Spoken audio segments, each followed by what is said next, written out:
Curfew दौरान अज भवानीगढ़ विखे थाणा मुखी Ramandeep Singh SHO ने लोगों को कर्फ्यू बारे नसीहत दी ते नाल ही बिना वजह तो मोटरसाइकिल ते गेड़ी लाने वालों बड़े तरीके नाल समझाया ते कईयां दे चलान भी कटे।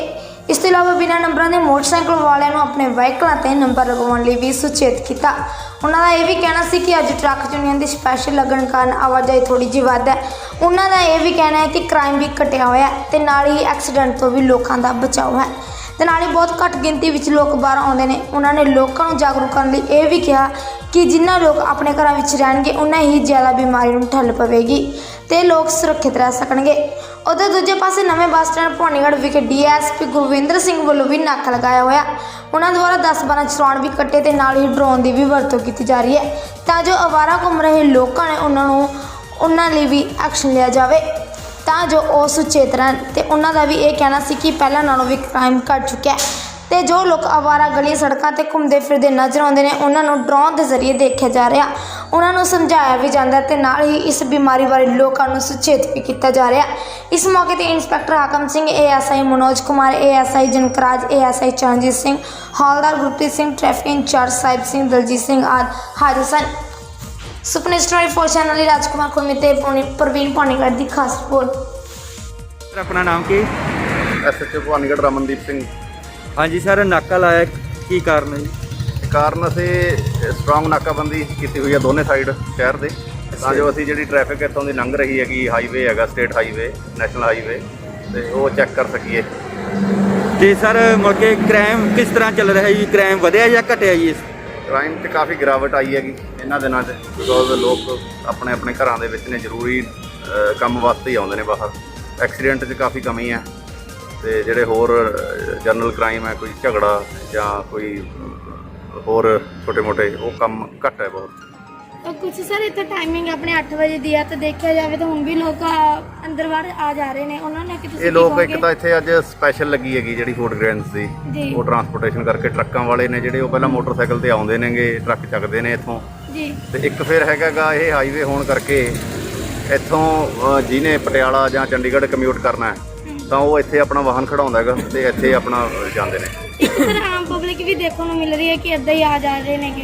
नहीं ये हजे टाइम 8:30 का होएगा जी ते ये कोई दवाइयां दी लैन लगी हुई सीगी उधर पिछे, ठीक है तो वो दवाइयां वाले ने ज़्यादातर कोई ऐदा नहीं भी विदाउट एनी कॉज कोई घूम रहा होवे इदां दा। तां ही इसे सख्ती की है कि 2 चलान भी कर चुके मैं हुण तक जी।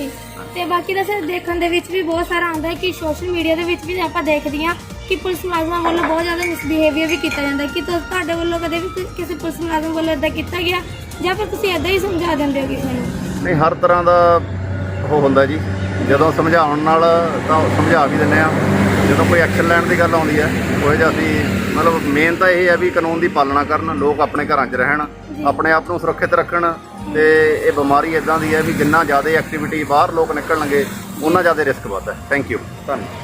और फिर भी जे कोई गलती करते हैं तो फिर कानूनी कार्रवाई की जाती है। तो हुण तक करिए जी मतलब कानूनी कार्रवाई किसी ते जी मतलब कि कोई गलत वाले? बिल्कुल हुण तक घट्टो घट्ट 10-12 चलान हो चुके हैं, कुछ गड्डियां बंद हो चुकी ने, कुछ मडीर कुछ ऐसे लोग जिहड़े लापरवाह होके एवें वारा सड़कों पर फिरते हैं उन्होंने एक्शन लिया जाता है। पर पहला असी लोग गाइड करते हैं कि साडे लोग है ये लोग समझ जान तो अच्छा है, बीमारी तो बचाने लिए सारा कुछ किया जा रहा है। अगे नालों क्राइम का ठल पई है कि नहीं पई सर?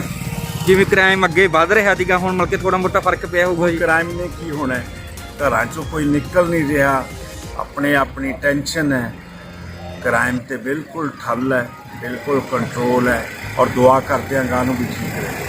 तो ड्रोन बारे की गल चल रहा है जी अपना जिवें ड्रोन असीं वरत रहे हैं? हाँ जी, कई बार कुछ लोग गली महल्लों के इकट्ठे होंगे हैं, ड्रोन के जरिए एक झड़के नाल सारे एरिए देखा जाता भी किन्ने एरिए लोग खड़े हैं ताकि उन्होंने उत्थे जाके उन्होंने घरों घर ही समझा के भेजा जा सके। होर की कहना चाहुंदे जी मतलब कि अपने आम लोगों वास्ते जिहड़ी जनता फिरदी है? सारे दुआ करते हैं, बेनती करते हैं, रिक्वेस्ट करते हैं कि अपने अपने घरां च रहन तां जो ये जो माड़ी बीमारी है इस तो ठल पाई जा सके। धन्यवाद।